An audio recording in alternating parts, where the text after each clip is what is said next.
Hello and welcome to the Car Care Reviews channel, and welcome to the 2024 Kia Telluride. First Kia on the channel, and in today's video we're going to do a proper technical review under the hood. We're going to take a look underneath it, inside and out. Some things we like, some things we do not like. Right after this.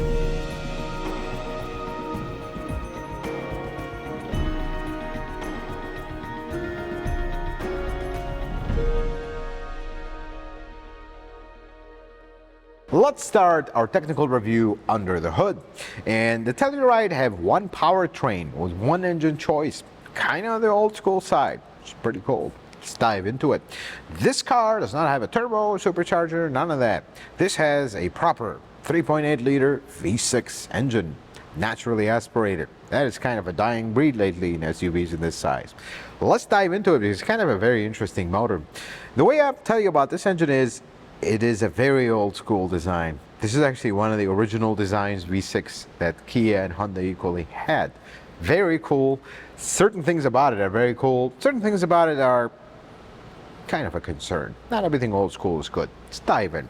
So the very top, mechanical construction. This has plastic valve covers. It's kind of on the newer school side of things. They're decent quality, no complaints there. That's how majority of the automotive industry is going. This engine does have a single piece cylinder head. It is aluminum, does have dual overhead cam. It does have continuously variable valve timing, both on the intake and the exhaust. But here's the interesting part. The intake, they're both oil controlled, but the intake has an actuator on the front of the engine, does have a kind of a plunger in the bolt that holds the variable valve timing gear. That's how you control it. But the exhaust, you notice it doesn't have the same. It has the oil control valve on top of the valve cover. It's kind of an old school design and not a good old school design. Wish they would have done it exactly like the intake, or make things simpler, less oil passage and whatnot.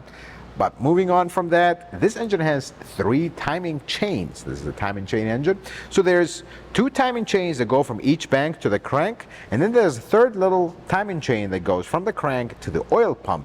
Now, the 2 big chains for the cams, those have an internal hydraulic tensioner. The one at the bottom has a little mechanical tensioner with a little spring and the guide holding it up. That is a design that the automotive industry has been using for a long time. Works well. Now, the interesting thing about this engine is this have a front timing cover. Because this thing is massive and this engine is actually not that large, you can pull that front timing cover in the car.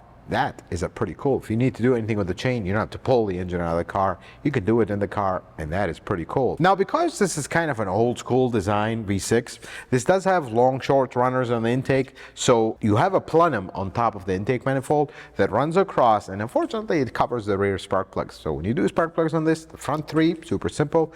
Rear 3, not so much, because you have to pull the plenum. Not the end of the world, simple plenum to pull out, but it adds more labor to maintenance, and that's the one side of it. Now, one thing about the cylinder head, before we move on from it, it does have manual valve adjustment, which is very interesting to see in 2024. This one has buckets, not even like a screw where you adjust it. No, it has buckets. So every time you want to do valve adjustments, if something is out, you have to pull the cams out, or that particular cam that is out. A little bit complicated, but at least the front cover comes off, so you can do it in the car without pulling the engine out, which is nice. Now, moving on from that, this engine is direct injected only, and that's one of the revisions to it. This does have a high pressure fuel pump on the front bank valve cover. It sits right on the valve cover. Very simple. I love that they put it there, not all the way in the back. That is pretty cool. Now, does have 6 direct injectors, sit underneath the intake manifold. That's pretty standard location for them in V6s. The cooling system here is very, very basic. Extremely basic. You have a water pump that sits in a really nice spot right underneath that big mount on the side. Just remove that mount. Water pump is right there. Doesn't have any fancy valves, none of that. But something cool about this engine. This has a weird kind of housing because both radiator hoses enter and exit the engine on the same side. Honda had a similar design in the past like that, but this one also makes service pretty simple. You have a giant hose that runs all the way across, but that's not a problem because you don't have a very cramped side of the engine where the front cover is. They moved everything this way, so you don't have much coolant on that side. That is pretty cool. Now, another small update that this engine got over the years, it does have an electronic thermostat, which is something beyond me why there is that invention in the world. Why don't we just put a door that opens and closes? But this has a regular thermostat, but has a heater. So when you need to rapidly open the thermostat, you just turn on the heater and it heats the thermostat, pulls it open. It's like, why don't we just put a little valve that opens and closes? But nonetheless, it has a heated thermostat. Moving away from that, there are a few observations here. Because this engine is old school, I mean, there are some things here that just makes you wonder. It's like, how is this still certified for emissions in 24? But because of that, there comes the old school mentality of ways that cars were built. You don't have a lot of plastic. I mean, the coolant hoses go into a aluminum housing. The thermostat housing is an aluminum housing. That is pretty cool. More than that, you don't really have much plastic here except for like the plenum. That's pretty standard even in old times, but you only have it for vacuum stuff. You don't really have it for coolant everywhere and everything. No, you have a proper radiator cap in the front. You have a little bottle that looks like that's where the radiator cap is, but it's just an overflow bottle, like old school times. The only thing that I don't understand why manufacturers do this, if you want to go replace the battery, you have to remove a panel. Not a hard panel to remove. We've seen worse, like GM loves to put their computers on top of the battery, but you do have some intake on top of the battery. Makes it a little bit more involved, but that is one thing I wish manufacturers don't do. But everything else is extremely basic. And this engine has a lot of room around it. I mean, it's so old school, it takes 5W30 oil. You don't see that anymore. We have 0W8 in new cars. But one concern I have with this engine, see, when we go back in the history of Kia, equally Hyundai, I know they are technically the same company, but they are not technically the same company, but they use similar engines. Their old V6s were not great. And this particular one started life very rough. I mean, they had a lot of issues with them, and of course this is a much later revision when things got much better. But because of that kind of lineage and being an old school engine, there are one thing that is very concerning about it. This engine has a tendency of ticking randomly, and it's something that owners have voiced concerns about. And it did actually happen to this test car. I'll let you listen to that a little bit.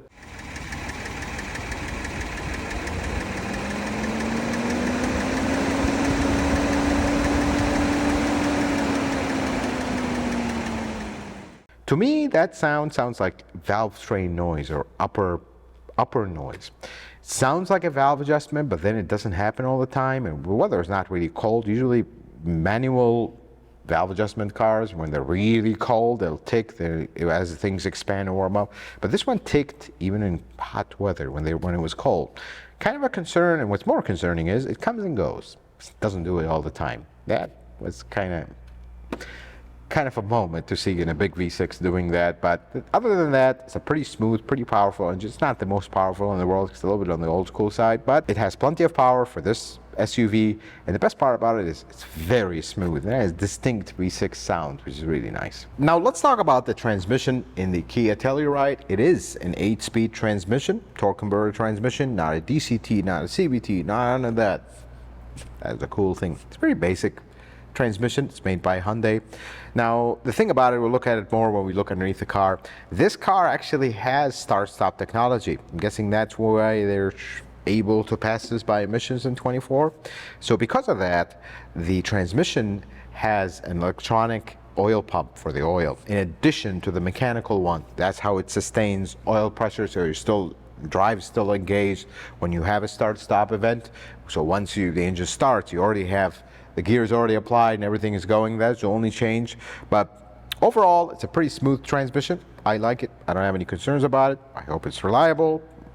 This car hasn't been around for a very, very long time to kind of have a track record, but so far so good. I like how it drives. Let's take a look underneath the 2024 Kia Telluride.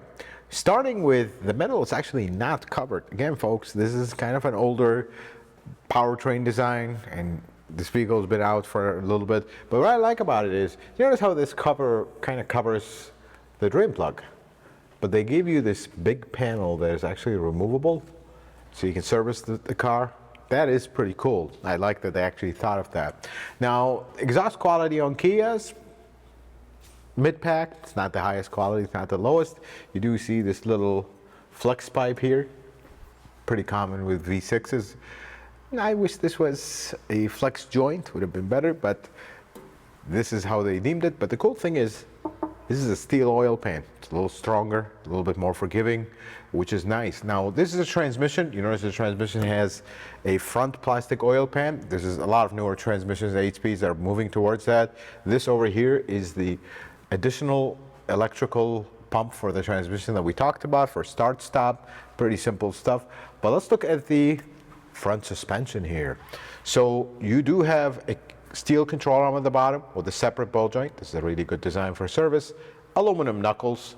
You do have a 2-piston caliper, and of course this has McPherson's strut design at the top. Very simple, very basic. The sway bar links, they appear to be steel, which is nice. That is what you want to see. You don't want to see aluminum, or worse, plastic. Plastic is really not good on these. What I like about this car is, and this is something kind of behind the scenes, many people don't notice. The tires that come with this car, they're Michelin tires. Usually, when cars get expensive, one way to cut costs is put cheapo tires on it. This one has Michelin, which adds to this really nice ride.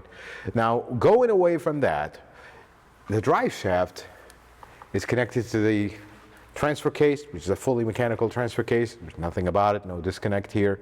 Very simple, you have a lot of space. You notice there's a little bit of covering here, but everything else doesn't really have anything, which tells me that the insulation on this car is mostly on the inside. As we'll talk about it a little bit, this thing is pretty quiet. You do have a center support bearing right here, a singular one, and then the exhaust kind of comes here. You have a muffler here, another big muffler there. This is the rear differential. You do have the differential right here, and then the disconnect mechanism is right here. This is what makes all-wheel drive happen, folks. Not really anything in the front. Power is always being sent here, and this is what makes the all-wheel drive work or not work, depending on the driving condition. Now, something very interesting here. It's just, I don't know why manufacturers do this. This is a horrible idea. This is a kind of a flex discs. So this is a big piece of rubber that softens the vibration of the drive shaft. This will crack and go, and you can't really do anything about them. Wish they would have put it regular U-joints so you can grease them, do something with them. This can't really do much with it. That's how many manufacturers do it. Now, the fuel tank here, it's not really a full saddle fuel tank. They actually call this an L. So you have a little bit of piece here, then some of it goes over the muffler and it stops right there. It doesn't come hanging on the other side. So this is called an L-style fuel tank. It works, pretty good spot for it.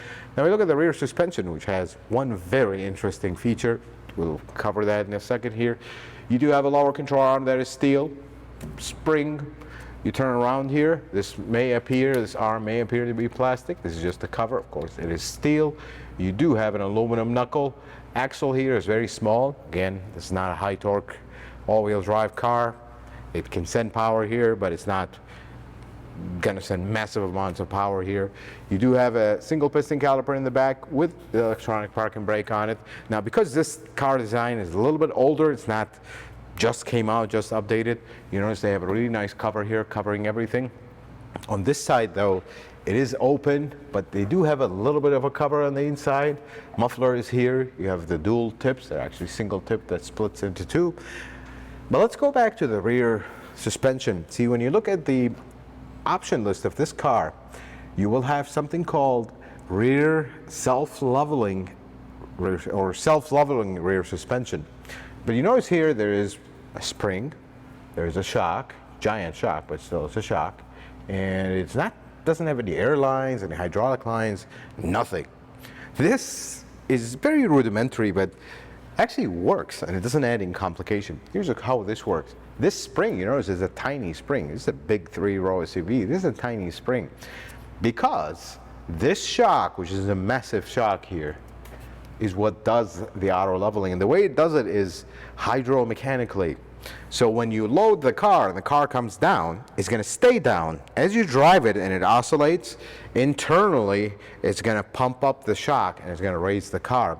And then when you get your load off the car and it's high, it's immediately going to sink because it has no load on the shock, and it's just going to bleed down and come down. That is a pretty cool setup. Doesn't work as good as like air suspension or hydraulic suspension and all that. It's very slow, it's kind of rudimentary, but it's very basic. I mean, it's just a shock that has stuff inside of it. Worst case scenario, these go out, you replace the shock itself. It works. I actually think it works. And another thing about it is it really adds to the driving dynamic of the car. They're very soft and nimble, capable shocks when they have this much adjustability internally. So that is pretty cool, because when you hear the words self-leveling rear suspension, you're expecting a giant airbag here and the air leaks and all that. Got a little cute spring here, because that's how they do that. That's pretty cool. And another thing that's pretty cool, what do we have here? Is that a big spare tire? It's not a full-size spare tire, of course, but it is an 18-inch spare tire. Now, this car comes from a little bit of an older era, and things are rapidly changing in the automotive industry. Spare tires are one of those things that are going, well, this one has it, and underneath it, usually they're trying to move away from this. That is pretty cool. Let's take a look at the outside of the 2024 Kia Telluride. And I have to say one thing, this is one fine looking SUV. It just has a utilitarian look. It's a giant big box, doesn't have a lot of curves, but there are very interesting design cues here. First, they have Kia written out very large, right in the middle. Kia doesn't have a logo per se, they just write their name. And then I love these headlights. You just have these little 2 bars and then the 4 headlights themselves. I think that looks pretty sharp.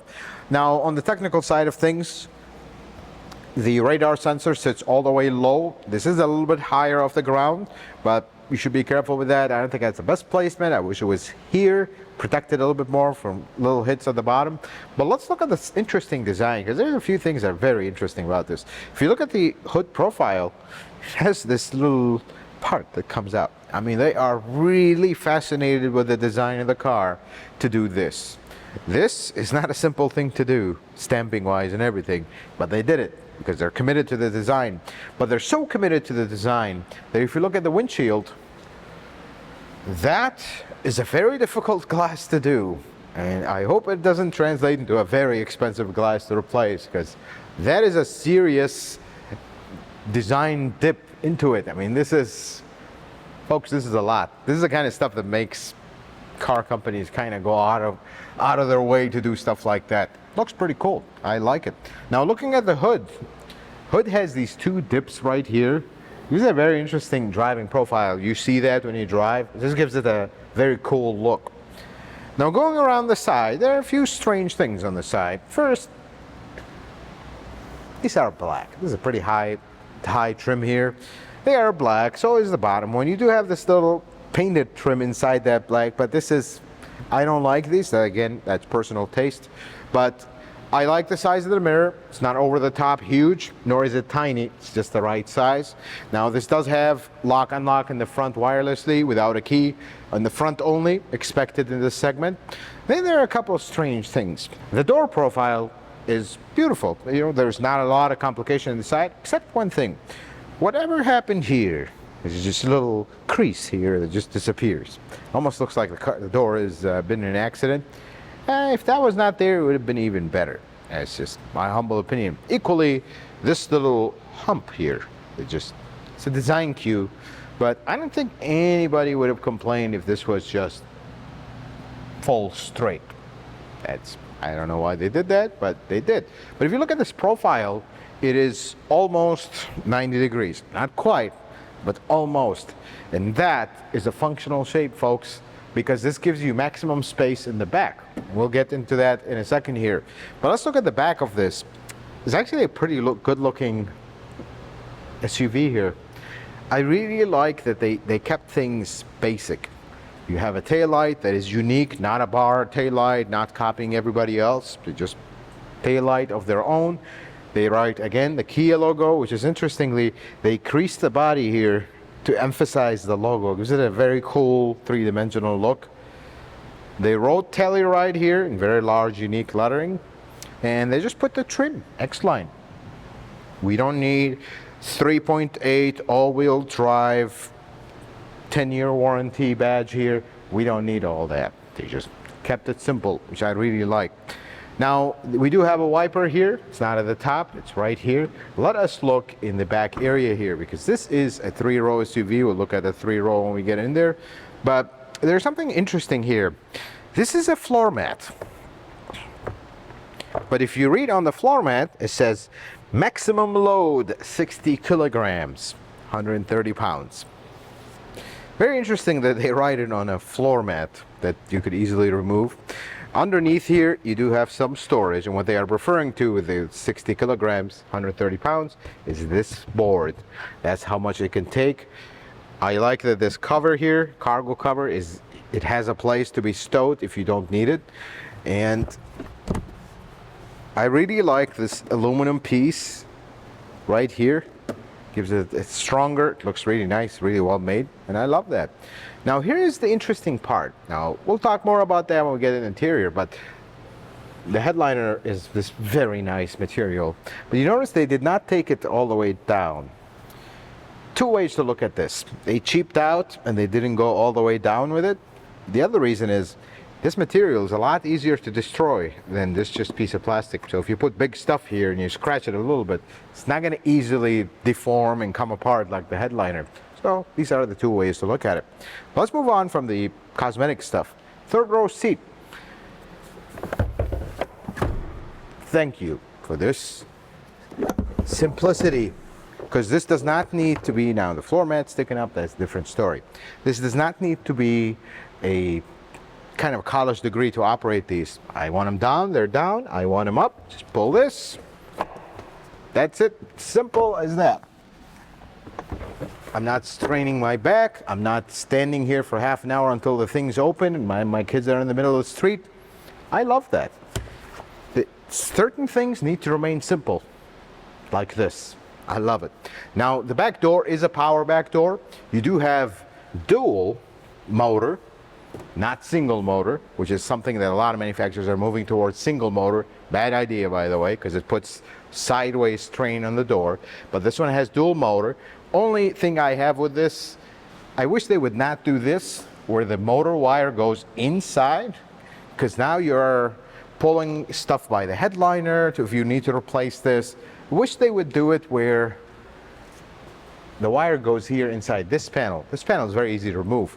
This, on the other hand, not so much. So I hope they switch this around. I see a lot, I mean, you have wires going into the door anyways. Might as well just run this wire through the door into here as well. That would be nice. Now here's the cool thing with this door.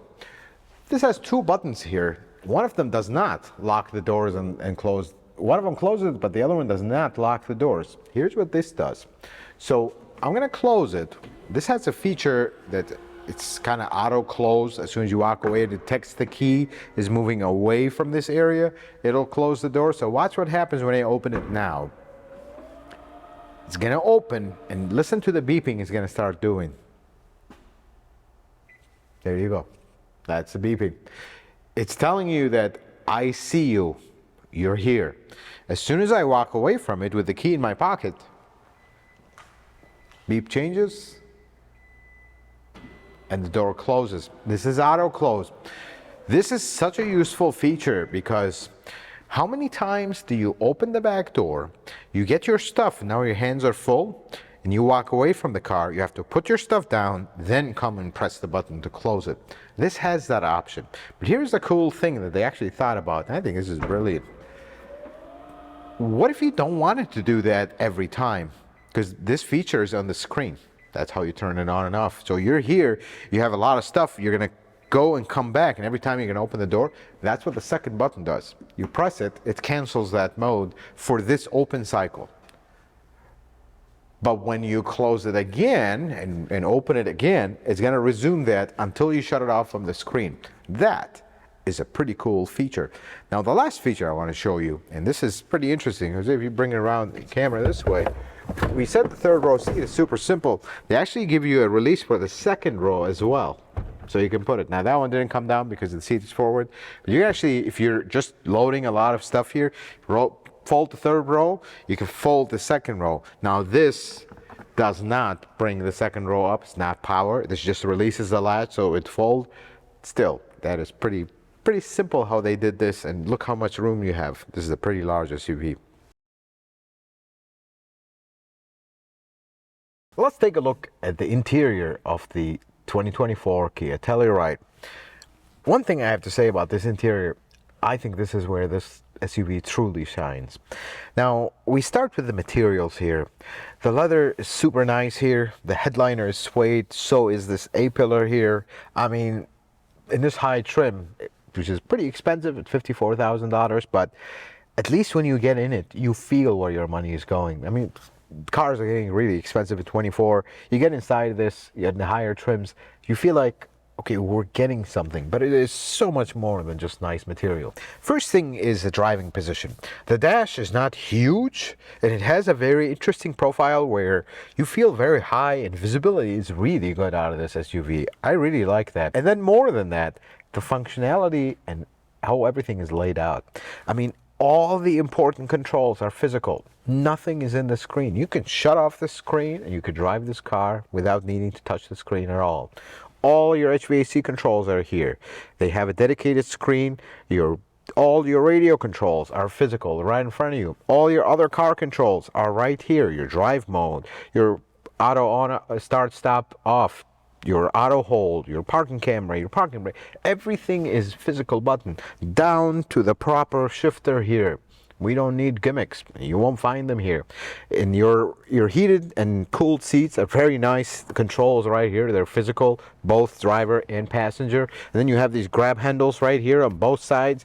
It's a very symmetrical, and I love this interior. I mean, it's so functional. I really admire it. Now, you do have this giant screen that I usually don't like screens like that, but here's a few things about it. The infotainment system is pretty outdated. Doesn't have wireless Apple CarPlay or Android Auto. You have to connect with a cable. It is starting to show its age. Startup is pretty slow. It is pretty featureful otherwise. Now, the gauges, they don't do much other than just be a screen.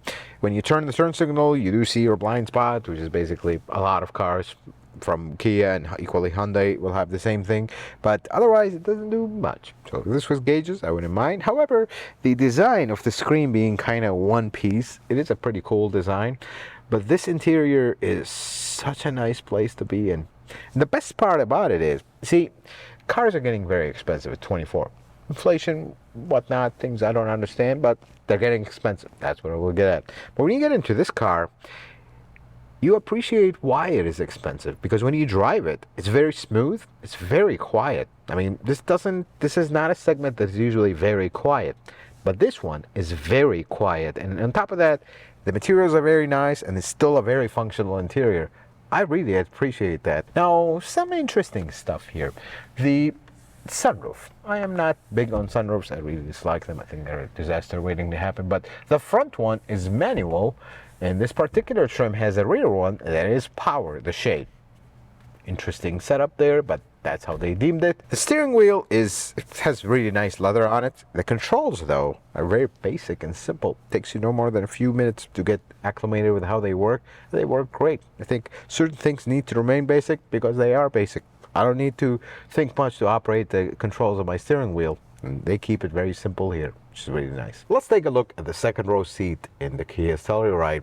I'm 5'7". This is my driving position here, and this is me sitting comfortably here. I have a lot of knee room. I mean, I can easily move this and give the third row a lot more space. I have a lot of headroom, even though this has this double sunroof deal. I don't want to call it panoramic because this is technically not. You do have another sunroof here that has a power retractable shade. It's pretty interesting. It's actually a pretty big sunroof. It does not open, just the front opens, but this one kind of glass roof, if you would.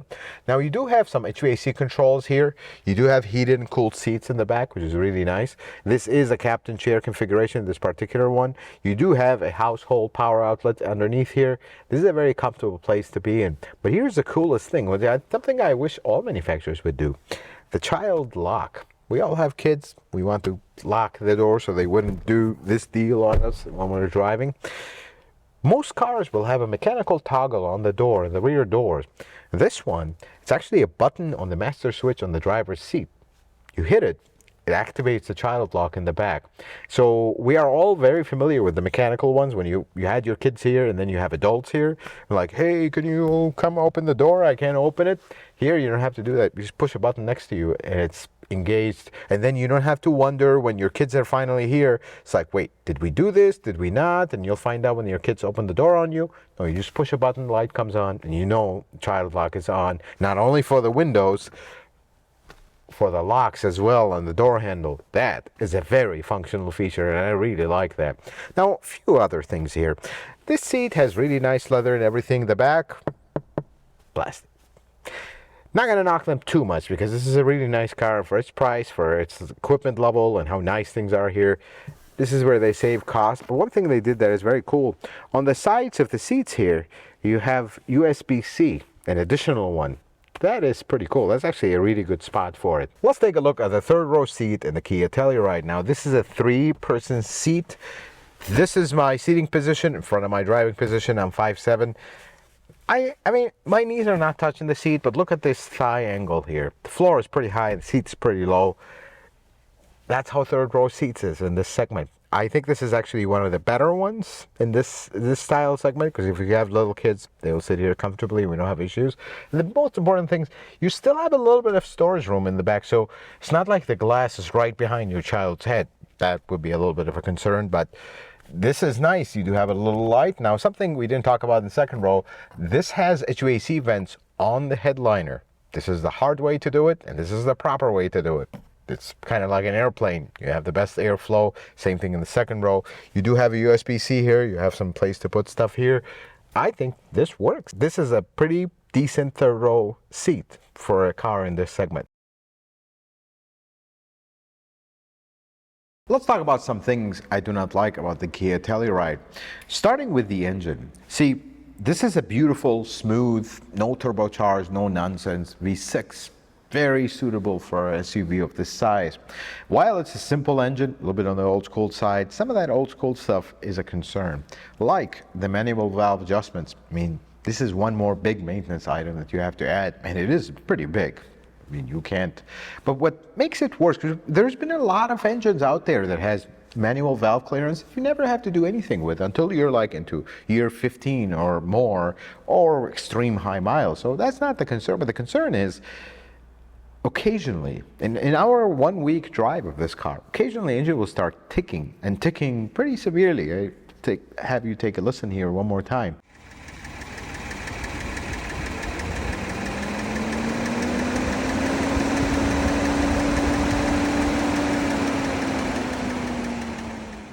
That, to me, as a mechanic, just listening to it, sounds like a lifter tick, but this doesn't have lifters, so that's valve adjustment tick, or is the bucket getting stuck, or something is going on. It's something, it's valve train, is at the top. That is a concern on this particular one that has such low miles. If we have to do valve adjustments too often, that's a huge cost. Might as well throw a timing belt in there because things are going to get expensive. That is one concern I have with it. And the other thing is, and it's more less significant, this interior is truly a masterpiece from every level, material-wise, refinement-wise, but more importantly, function-wise, and that is really cool. That infotainment system is starting to show it's a little bit its age. It has a lot of features, but it's very slow, doesn't have wireless connectivity. I think of how nice this car is. If they update that infotainment, leave everything else exactly the same, that would be even better. So should you buy a 2024 Kia Telluride? Folks, this is a truly impressive SUV, and the sales number and the hype behind these is not just false hype. It is actually good. It's a really good SUV from every level. See, SUVs have been kind of straying away a little bit. They're becoming fashion images. This manages to do everything, not the best, but very well. In every level, almost. First, it looks good, but the looks are just that, looks.